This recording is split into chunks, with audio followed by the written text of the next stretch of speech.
good morning, everybody. This is the day that the Lord has made. We shall rejoice and be glad in it. And of course, let me be the first to wish everybody a happy Mother's Day. Happy Mother's Day to you all. And oh my goodness. And my prayer is with everybody who has recently lost their mother or their mother has been in heaven for a while and you are devastated or you really don't like Mother's Day. Just go with the good memories that you have of your mother. Go with the memories of what she imparted into you, what she left you with, what you have down on the inside. Having my mother still here is phenomenal, but I do realize that there are other people whose mothers have gone on to glory and they're devastated today and they're not really happy about Happy Mother's Day. But I feel like to bring honor to your mother, whether she's here or whether she's gone to glory, is the life that you live. So that's my encouragement for you to live your best life. I'm praying that God help you and keep you and comfort you today as you continue to live your best life. Now, today may not be so great, but tomorrow it'll be a different story. So my encouragement to you is to look up and know that you had a wonderful mother. Know that you're here because of that mother and what she taught you and what she instilled in you. Now you can wake up and move forward with the help of God and the help of the Lord. So I am super duper excited to have two phenomenal ladies with me today. So before we start talking and having a great conversation, I want you to share this video, tag somebody in the comments. You can please leave a comment of Happy Mother's Day in the comments section. If you know somebody who knows either one of these ladies, be sure to tag them too as well. So I am super excited to have with me my mother, who is the lady right there on to the left of me. And if you're looking at the screen, she's on the right. That is my mother, Dr. Daisy Foree. No, I do not look anything like her, but I am a lot like her. A lot like her. I look like my dad, but I am a lot like that lady right there. I have a lot of her down inside of me. And then down there on below is Mrs. Lillie Royston, better known as First Lady of former First Lady of Greater Salem, my mother in love, my mother-in-law, and St. Stephen member. And so I'm just so excited. If you went to Greater Salem, please give a shout out to your former First Lady. Monty Wells says greetings and good morning to you, sir. So glad that you're on with us this morning. All righty. Now I'm going to probably be off by 10 till 10 because Live Your Best Life comes up at 10 o'clock on envision-radio.com. So we're going to jump right in and have a marvelous conversation with these two phenomenal ladies. And first question I have for you. So what did it feel like? First off, I love you both and happy Mother's Day. But my first question to you is, hold on, wait a minute. Hi, Karen, how are you from Virginia? And mama, there's your cousin, Benji. Hey, Benji. There's Benji. That's morning. That's my mother's family there. You up early, Benj? We're so glad to have you, Lord. I guess it's like 6 o'clock in the morning out there in Seattle. So that's my mama's second cousin. His mom is my mother's first cousin out there in Seattle. So we love you, Benji. So good morning. You have to leave comment, baby, on I'm gonna put you in just a second. So my first question to you, both of you ladies, is: so what did it feel like when you first found out you were pregnant? First time when you found out you were pregnant, what did you think? Scared. I was afraid. Yeah. You were afraid. Excitement. Mom had excitement. See, I'm the oldest. Yay! I brought the excitement. No, I'm joking. I brought the excitement. Yeah, Benji say he loves us too. She was a little tiny baby. She didn't weigh but 6 pounds, 10.5 ounces. I was little. Hey, but I was mighty. Yay! Well, see, I had twins out the bat. Mine was 4 pounds and 3 pounds. Oh my! I think 4 pounds, 13 and 3 pounds 13. Oh my Oh, that was a whole lot going on in your body. So how did that Yes. feel having the twins? Oh my gosh. A nervous breakdown.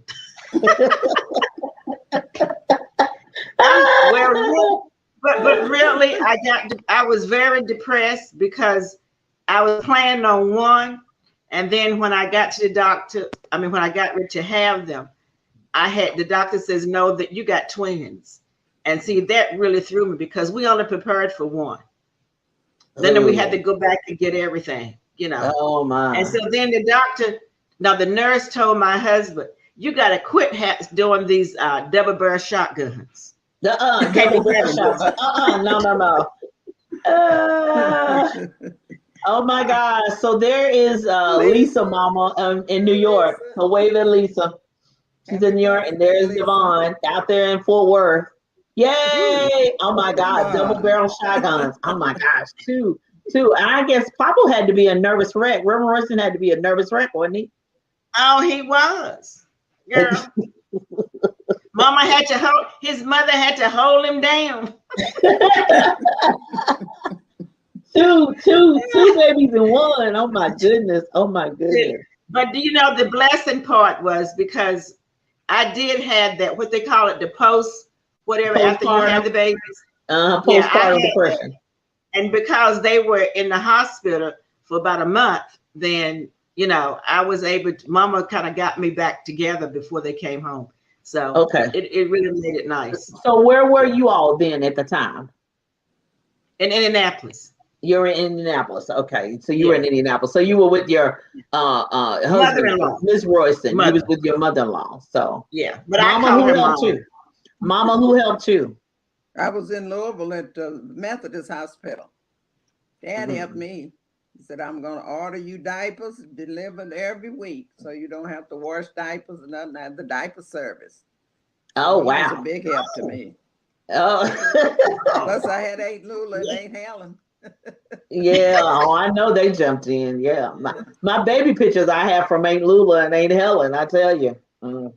So how important is it that you have a village, that you have some people to help you? Oh, that's very important. It's very important to have people around, especially if you just had one, but when you have two, it's really important. Because my sister-in-laws my husband was the first one to have children. So so his 5 sisters, they all came over. His 2 brothers, they were all around the house. So it really made a lot. Give me a chance. God. So you had a lot of help, hand holders and baby holders. Now Devon's got 4 babies, so Devon said it's very important. It's very important. Yes. Karen says, "Amen to mother helpers and diaper service." Which I wish I had. No, I didn't have that. I was putting out 100 diapers every 2 days between. Oh Lord! But they were pretty. They were pretty and white on the line, though. I could wash the diapers.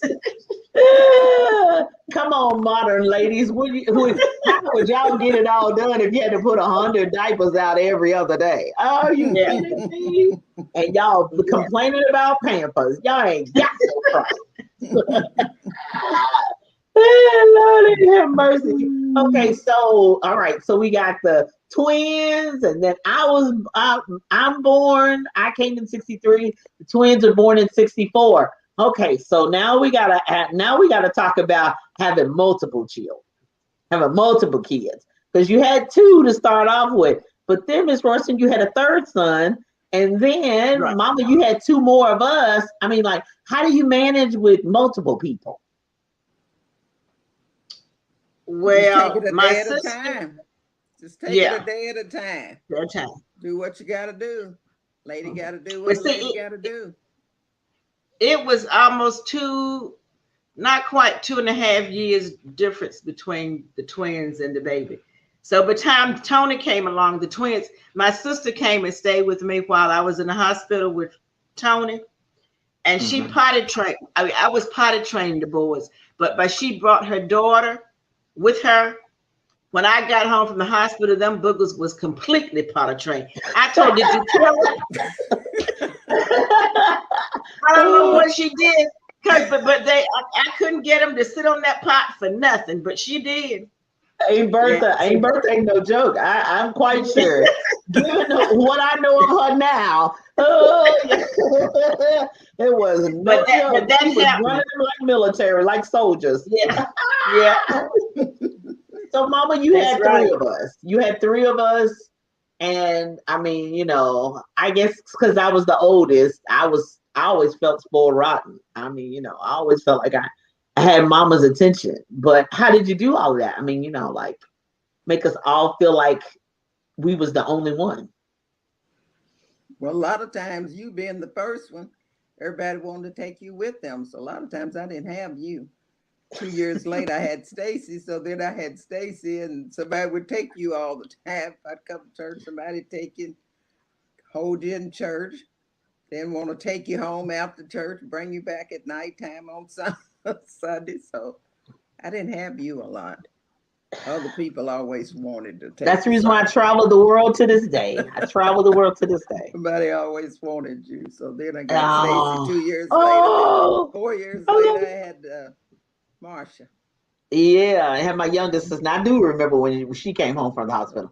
I don't remember Stacy Marie, but I do remember. Much on going with other people. She wasn't. Oh, okay. Kind of hung with her mother. Oh, I got it. Yeah, But see, in church though, I didn't have no problem because they were the first twins in a long time at the church. You know, so everybody wanted to take them downstairs to Sunday school or babysit them in the nursery. I didn't have no problem at church. in Indianapolis, yeah. Even with three of them, I didn't have no problem. I bet I can only sitting on grandma's lap, then the aunties or somebody had them. So you know, I ain't had no problem. Yeah. And then okay, so we got a guest who's got to always jump in. So there he is, one of the twins. So you got something to say, sir? I want to wish both of them happy Mother's Day. Oh, we love you too. The love.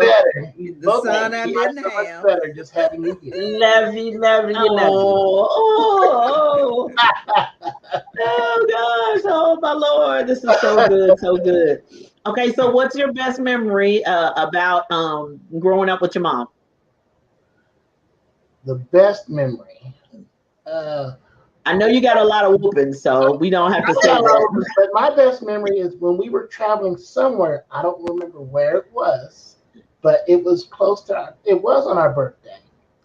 And we went to, I think it was Jerry's restaurant. And Michael and I both had our own individual birthday cakes. Oh. What year that was, Mom? Were we 7, 8? I think we were still in Indianapolis. If I'm not mistaken. Yeah, but we. Yeah. No, you were about 6. You were 6. Okay, yeah. That was my best and favorite memory. Oh, 6 years old, and you still get your own cake. Okay, go.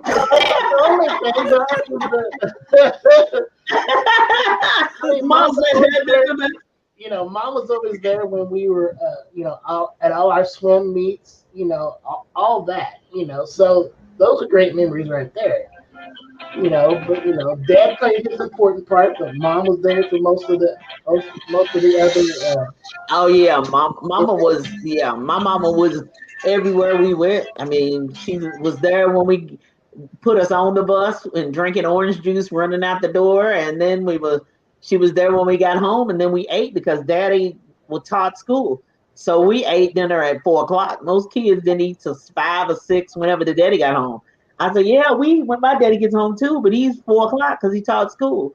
So we all were able to eat at the kitchen table together. So that, that does make a difference. Mama was at all the PTA events, all the band camp things, she went on all the field trips. She brought the cupcakes for the parties and everything. She was always there. I feel bad for kids that don't have that today because it's I just really feel bad. So I know we were talking about before we went live about the money thing, and Miss Royston, you were talking about making sure that you stay within a budget if you want to stay home with your kids. So go ahead and talk about that. Well, that's what I did But now my kids always thought we had plenty of money. Except for the buddies. Except for the buddies. The tennis shoes. Yeah. Oh, we couldn't get over that one. But he was able to get more than one pair of shoes. Rather than get one pair, he was able to have 2 pairs. Right. They were still buddies. We called them buddies. I was gonna say, can't please him. Can't please him. We didn't know. But see, I had to either he get buddies or he get a new swimsuit because he was on a swim team. And they were the only black kids when we started out on the swim team. And I was not going to have them not having everything like everybody else. And then what I found out was we were the poor one. And the one that came in there with the BMWs, they wasn't even paying their fees. That's why the swimming pool went under. And they came in with the BMWs and all that. Here I'm scraping around, saving to try to make sure they had everything. And then they told me, you're the only one that paid your dues on time. I said, me? Lord. Plus, we were in gymnastics, or she put me in it because I had plenty of energy, of course. Yeah, tons of energy. We need to find some more of that energy today. And track and field, I was on a little bit of track and field, things like that, But every sport, football, he hated. I hated that one. He hates football, but he had to play it for one season. He had to play it. If I spend that money, he got to play it. Okay, so I have to ask because we run out of time. Anybody got any questions? Go ahead and put them in the comments.